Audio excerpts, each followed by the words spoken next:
Welcome back to the Community Roundtable. We're really excited for the guests that we have today because we're talking about elections. So I'd like to hear from both of you as to what made you decide to run. Bridgette? So for the past 16 years, I have been serving the community of Wildomar. And throughout that growth, I felt like we have not lost our community sense of connections, and I'm hoping we won't because we know growth is happening. And I want to be part of that for the next 4 years. So I did decide, it took a while if I was going back and forth if I'd run or not, but I did decide to run again for 4 more years. Great.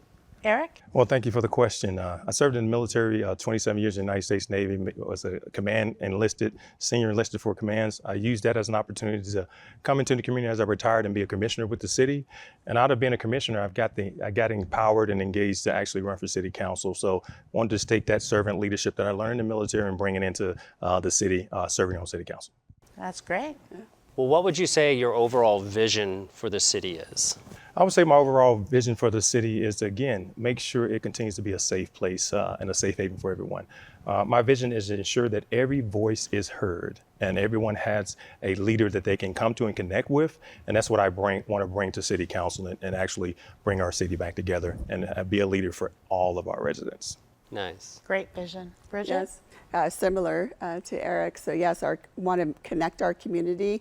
We need to provide more of our open spaces and recreational opportunities to bring our community together where they can make those relationships and those connections.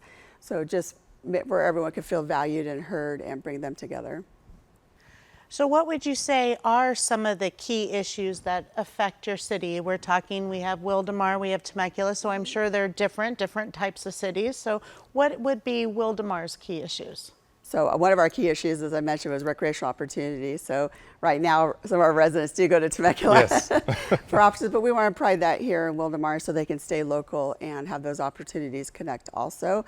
But also we have homelessness like everyone else. We do have individuals that are experiencing homelessness. And then also our roads. So we have a lot of roads in Wildomar. We need to maintain them, and also our capital improvement projects, which will help with that. Great. Eric?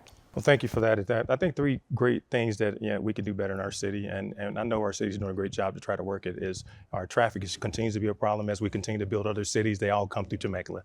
So it doesn't make our traffic better. We continue to have those issues. So how do we work on those issues? Housing is a major issue across all our cities across the nation.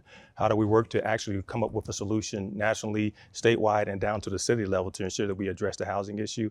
And then businesses and entrepreneurship. We need to ensure that we create opportunities for business to opening up storefronts here, and also use the wide web to actually open up businesses so they can be actually functional and actually push forward and increase job opportunities here, which will help with the housing issue. So those are my 3 priorities I think that we should be rolling with for our cities.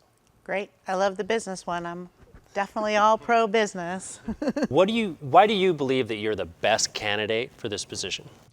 You know what? No one's perfect. But many people have the power and engagement to actually run for city council because they see themselves being able to do better for our city. I think I'm good because, again, my ability to have served in the military, I've led people from all walks of life. It didn't matter who they were, where they come from, and what their ideas were. I was able to connect with them, lead them, and meet them where they are. So as I move forward, I want to meet people where they are. I want to, because I understand we're all different. We all have all different thought processes, but it's nothing like having a leader that'll listen and hear that out and see how I can implement that on city council. So that's why I think I'm a good leader and a good person to actually run for this seat. Nice. Yeah, so I consider myself a community connector. I'm already involved in every facet of our community, our youth, our working parents, our senior citizens, our businesses, nonprofit organizations, everything around. I'm connected into there, and I can bring it together. So I really feel like I am a community connector. I am out there all the time. We created this year Wildomar Engaging Business. It's a focus group for Wildomar. Mayor Pro Tem coffees. We have it day, night, weekends, so that we can meet our residents where they're at. So I really feel like I'm already involved in all the aspects of the city and bringing us together. Well, I wish that I could give you both my vote, but you're not in my districts. But please know that Spirit of Innovation, Arts Across America has your back, and we are excited to see you both win. And with that, we'll see you next month on the Community Roundtable.